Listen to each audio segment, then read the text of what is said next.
శాసనమండలి చైర్మన్ గుత్తా సుఖేందర్ రెడ్డి, శాసనసభాపతి గడ్డం ప్రసాద్లను టీటీడీ నూతన చైర్మన్ బిఆర్ నాయుడు మర్యాదపూర్వకంగా కలిశారు. తెలంగాణ అసెంబ్లీకి విచ్చేసిన టీటీడీ చైర్మన్ బిఆర్ నాయుడుకు legislature secretary doctor V Narasimhacharyulu ఘనంగా స్వాగతం పలికారు. శాసనమండలి చైర్మన్ గుత్తా సుఖేందర్ రెడ్డి, తెలంగాణ రాష్ట్ర శాసనసభాపతి గడ్డం ప్రసాద్ కుమార్, డిప్యూటీ చైర్మన్ బండ ప్రకాష్ ముదిరాజులను అసెంబ్లీ స్పీకర్ ఛాంబర్లో మర్యాదపూర్వకంగా టీటీడీ నూతన చైర్మన్ బిఆర్ నాయుడు కలిశారు.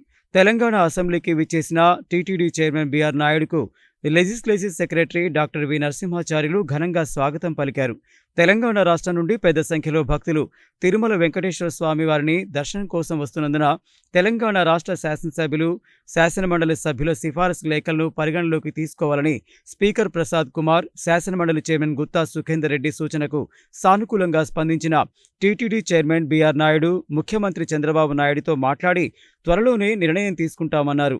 భూపాలపల్లి శాసనసభ్యులు గుండ్ర సత్యనారాయణరావు, లెజిస్లేచర్ అధికారులు తదితరులు ఈ కార్యక్రమంలో పాల్గొన్నారు.